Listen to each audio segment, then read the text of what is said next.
Good morning, ladies and gentlemen. On August 3rd, 1992, the President of the United States visited our company. Only a small number of us were able to attend the event, but the President came in honor of all our employees, all 20,000 of our employees. And what we want to do is share with you through video the event. President George Bush honored our company by coming to Dalton, Georgia. He did this for a very basic reason. He wanted to showcase to the world Shaw Industries. He picked our company because we represent the backbone of the American economy. I personally want to thank all of you for being part of what we consider a world-class company. Thank you very much.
Who believe you can accomplish things. We're demonstrating right here in Dalton to the rest of the world what the American worker can do. Stay in there and help me, and we are going to win. Thank you very, very much.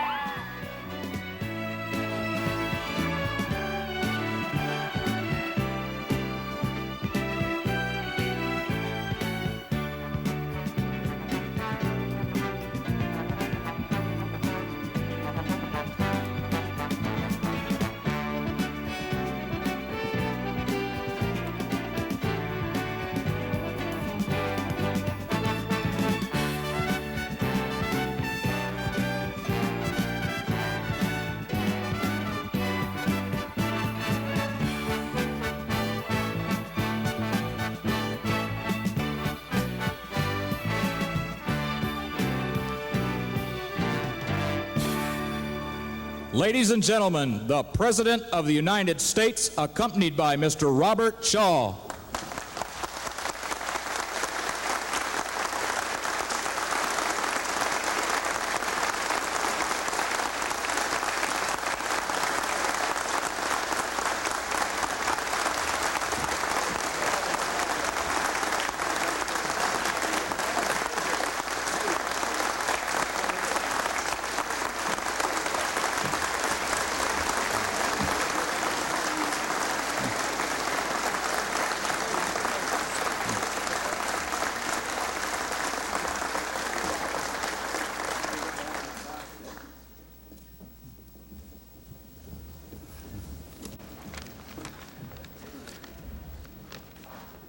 Well, good morning again.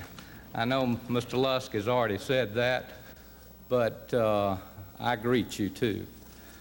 I promised I wasn't going to do this, but there's one more person, very important person in the audience that I want to introduce, and she said she wasn't going to stand up, but maybe I can get my wife, Anna Sue, to stand up just a minute.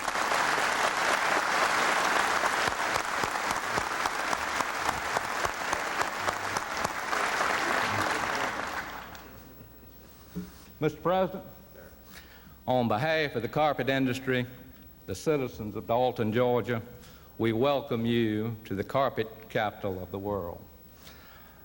We are particularly proud of our industry since the technology of tufted carpet had its origin here in Dalton, Georgia. The industry now provides over 75,000 jobs in the southeastern United States alone. Mr. President, we believe, as you do, that free trade is very important to the long-term health of our economy. We also believe that this fine industry, given a level playing field, can compete with anyone in the world. We know we can with our people.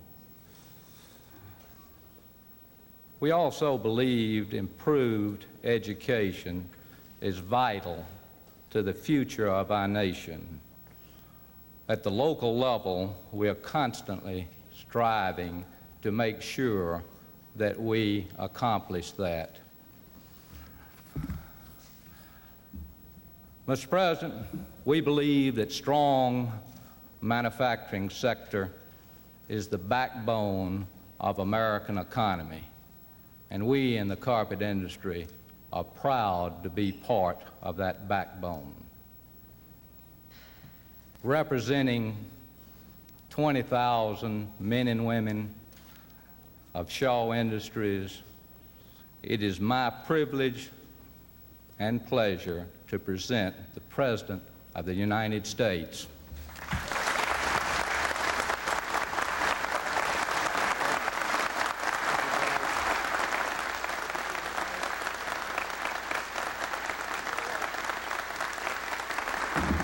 Thank you, Bob, very much. And thank all of you.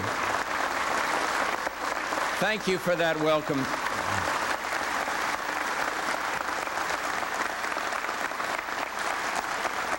Thank you very, very much for that welcome back to Georgia. And Bob, thank you, sir. I don't know if I detected a note of relief on Anna Sue's face that this event that I'm sure has taken everybody's time is here at hand and about to end. But thank you for making us feel so welcome in this wonderful corner of Georgia. And I want to greet our other hosts, Bill Lusk and Norris Little, Carl Rollins of Shaw, and my Georgia political team here, Fred Cooper, my dear friend, and also another dear friend, Alec Poitevin, who are doing a great job for us. And I would like to single out one department in this magnificent, enormous facility. And I'm talking about the Area Rug Department, who made a nice little souvenir for me to take home with my own name on it. And I'll tell you, I can't think of a nicer, more personalized remembrance than that. So wherever you may be, thank you very, very much, and thank the computer that spelled my name right. Now, it is great to be in Dalton. I came here, I want to be first in line for the Catamount tickets when they go on sale. And I've come for another reason, too. America, our great country, is moving into a new age. And Dalton gives us a glimpse of the future. Dalton takes challenges and reinvents them as opportunities. With the flexibilities of companies like this one, like Shaw, with the brain power and grit of your chemists and your maintenance mechanics and your designers, Dalton shows America the face of the 21st century, and Dalton shows the way. In the history of your industry, you find a parable of American progress. It starts simply. Families selling hand-tufted bedspreads that they made themselves out on Highway 41, Peacock Alley. And it continues with the sprawling factories that sprung up after the war, rolling their carpets into homes and offices in every corner of America. And it continues today with an industry retooled by high tech, a workforce more highly skilled than ever before, and a marketplace as big as the entire world. And this story has important lessons. Lessons about how America grows and prospers. And this election year, these lessons could not be more timely. The question today is not, can America compete in the global economy? I know and you know that we can. The question is how. How do we stay number one? How do we create jobs for every American and create opportunities for our kids, our children, and our families? And some people say, well, let the government do it. Let the government get in there. But government does not create jobs. People do. And government does not provide opportunity. Hard work does. And look around. This company, this industry, was not built by some industrial planning congressional subcommittee in Washington, D.C. It was born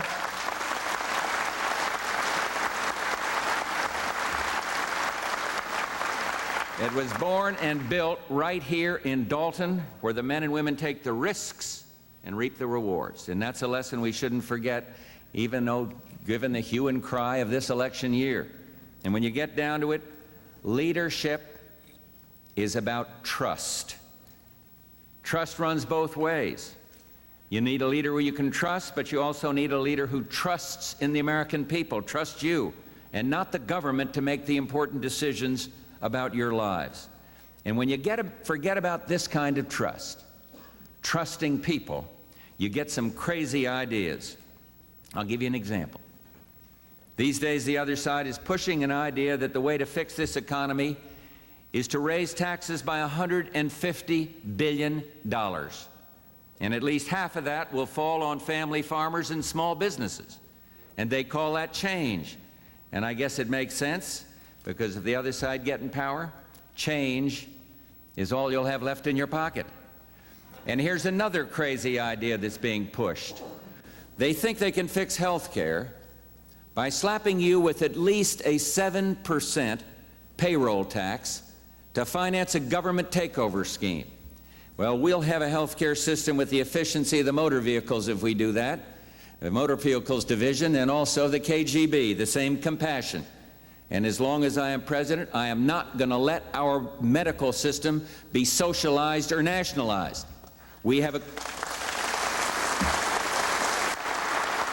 plan that will provide insurance to all, those who need it, those who cannot afford it, and will protect the basic quality of American health care. So trusting the people, it's an idea that applies to almost every issue in this election, especially when it comes to how we can compete in this whole new world global economy, how we can take on the new global competition head on head and win it. And let me tell you how I learned about competing in the world. I'm a Texan, moved there in 1948, built a business there, raised my family there, and incidentally, I think it's a pretty good credential for being President of the United States even, if you held a job in the private sector.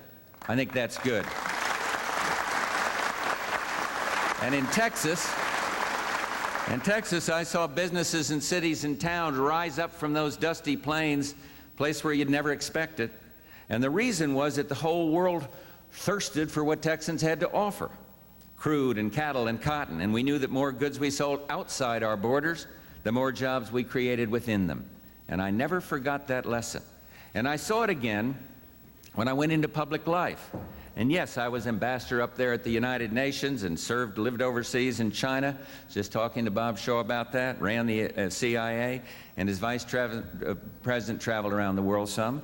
And every day I was outside of this country, I learned again how important America was to the entire world and how important the world was to America. And I'm talking about creating American jobs, about making this economy grow and prosper, and making sure our kids have an even better life than we've had. And I've seen this every day for 3.5 years as president.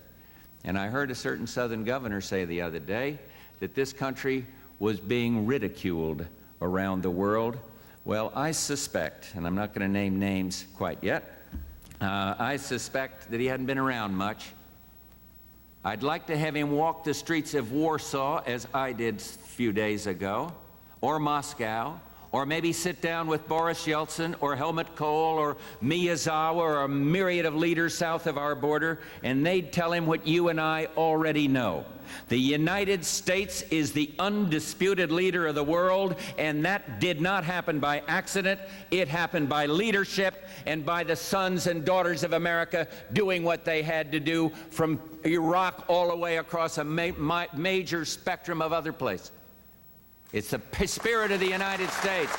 And to tear down this country, to stand there and try to make the American people think we're a second-rate power, they simply don't understand the greatness of the United States of America.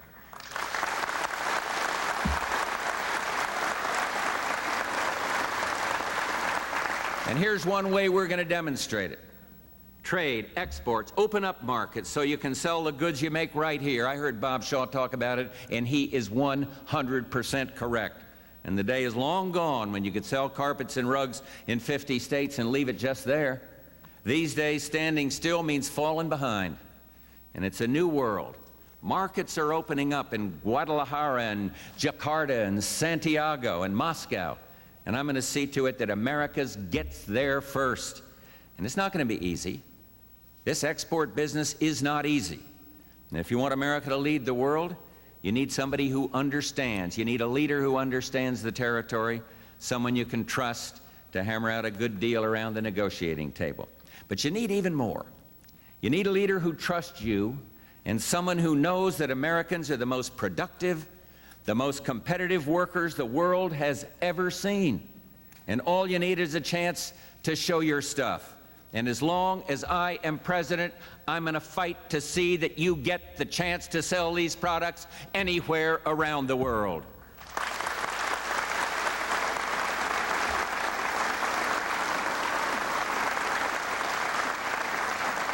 Let me give you one example. Some people look at the former Soviet Union and they see 300 million former communists over there. Well, we look at it and we see 300 million future customers. And now math was never my favorite subject, but I've done some computing on this one.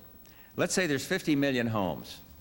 I don't know, give or take. 50 million homes in the former Soviet Union.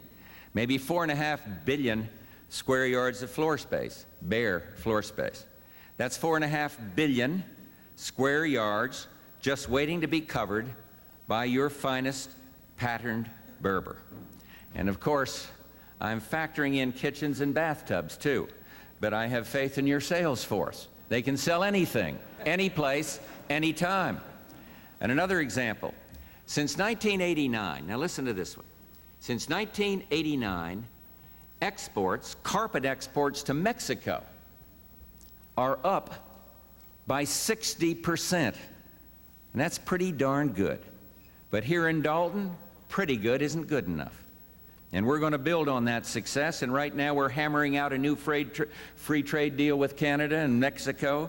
We call it the NAFTA. I'm sure you've read about it. And here's what it will do.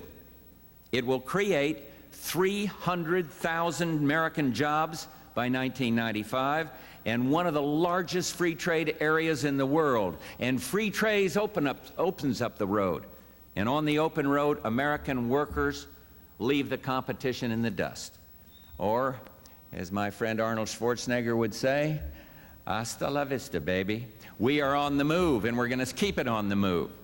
And that may be hard to believe, but the other side looks at these barriers falling, and they say, hold everything. They see these unbelievable opportunities, these vast markets to sell your goods, and they say, well, we better not try. And the challenge is too great. The odds are too long. And they say, they just by implication say the Americans can't compete. And they say these other countries are going to walk all over us. Well, let me tell you something. In a way, they are going to walk all over us, and they're going to walk all over carpet made right here in Dalton, Georgia.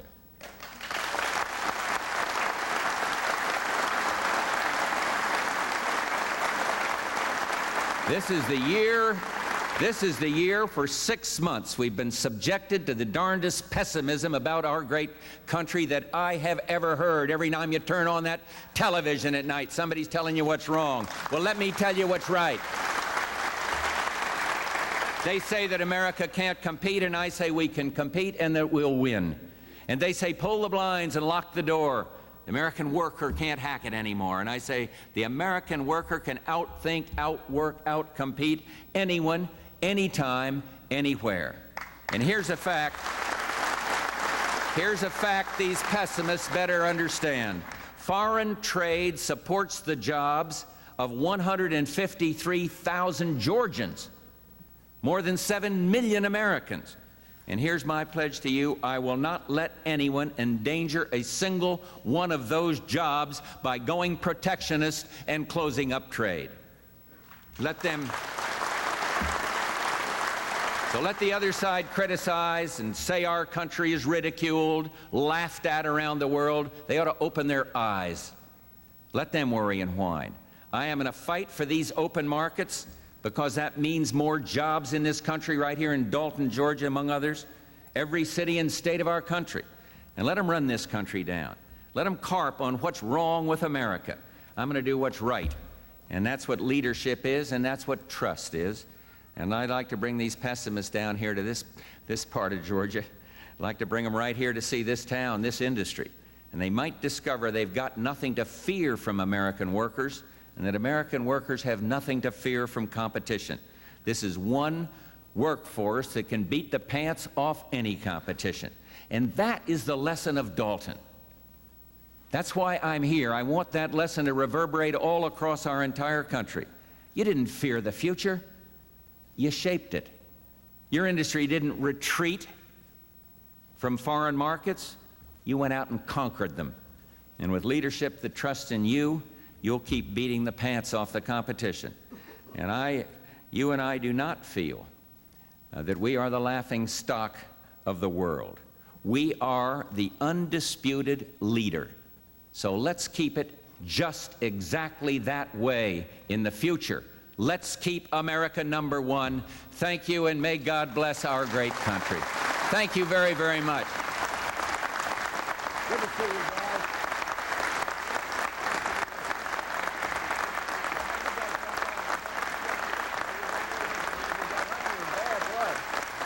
Thank you very much. Thanks a lot.